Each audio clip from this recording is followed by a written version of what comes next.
अपना news channel Janwani Bihar news 24। सच दिखाना हमारी पहचान, हर खबर पर पैनी नजर, यही हमारी पहचान। पढ़ाई लिखाई शिक्षा की बात करें तो जनसुराज पार्टी, नई पार्टी चुनावी मैदान में उतरी है बिहार के। पीके ने आज सबसे पहले ये दावा किया था, सबसे पहले मैं उम्मीदवार उतारूंगा। 51 ही उतारे हैं, पर पढ़े लिखे उम्मीदवारों की भरमार दिखाई दी। ये राजनीति की नई बयार भी साबित होगी क्या?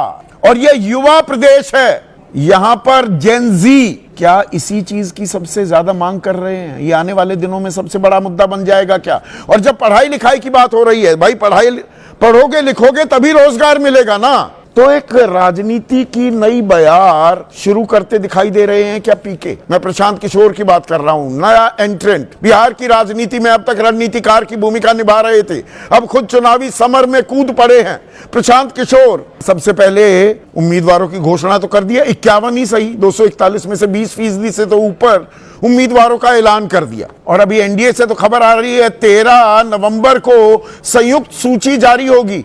तब तक प्रशांत किशोर क्या सारे उम्मीदवारों का ऐलान कर चुके होंगे? और इन उम्मीदवारों में नाम किस किस के हैं, ये बड़ा दिलचस्प है। केसी सिन्हा, ये कई यूनिवर्सिटीज के चांसलर रह चुके हैं, गणित पर किताब भी लिखी है। आर.के. मिश्रा, आईपीएस, पूर्व महानिदेशक होमगार्ड्स। Doctor A K. दास जाने माने डॉक्टर हैं। यदुवंश गिरी, ये पटना हाई कोर्ट में वरिष्ठ वकील हैं, सीनियर एडवोकेट हैं। बीपीएससी पेपर लीक, ये बहुत बड़ी समस्या है बिहार की। सर पटकता रह जाता है युवा। एक पेपर का तैयारी करे 2 लाख रुपए लगते हैं तैयारी में, 2 लाख रुपए एक साल में। नीतीश कुमार 1000 रुपए देने की भी बात कर रहे हैं महीना। 20 से 25 साल के वो युवा जो 12वीं पास हैं या जो ग्रेजुएट हैं, 1000 रुपए में काम हो जाएगा। तो उन्होंने ये केस लड़ा था। और जेपी सिंह, ये आईपीएस अधिकारी हैं, हिमाचल प्रदेश काटर के थे, तो ये अपने गांव, अपने घर, अपने प्रदेश आ गए हैं। तो ये राजनीति की एक नई पहल है क्या? और ये पहल मैं क्यों कह रहा हूं, थोड़ा सा अब इस पर गौर कीजिए। किस पार्टी में कितने पढ़े लिखे लोग हैं? पढ़ाई लिखाई पर कोई तवज्जो तरजीह राजनीति में रही नहीं गई है।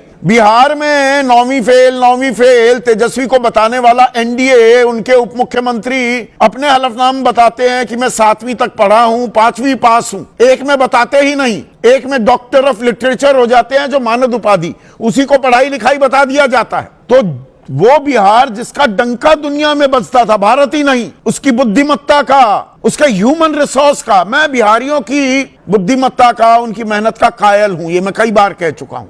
आईएएस, आईपीएस, बड़े से बड़े ओहदों पर भरमार है बिहारियों की, पर राजनीति में वो क्यों नहीं दिखता है आज की तारीख में? पहले होता था। अब कितने पढ़े लिखे नेता हैं, इसका मैंने आंकड़ा निकाला। एडीआर है sauce, association for democratic reforms. 62 उम्मीदवार आरजेडी के ऐसे थे जो गूठा छाप से लेकर 12वीं तक पढ़े थे। 62, इनमें से 32 जीते भी, कोई 5वीं पास, कोई 7वीं पास, कोई 10वीं पास। बीजेपी के 42, इनमें जीते 29, जेडीयू के 45, जीते 17, 12वीं पास, चपरासी लगेगा।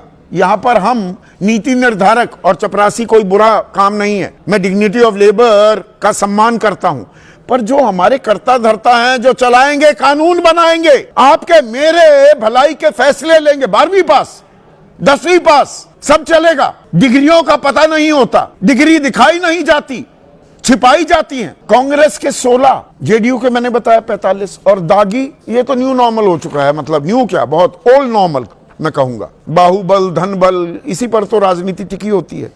आरजेडी के 54 उम्मीदवार जो जीते दागी थे, 73% उम्मीदवार दागी।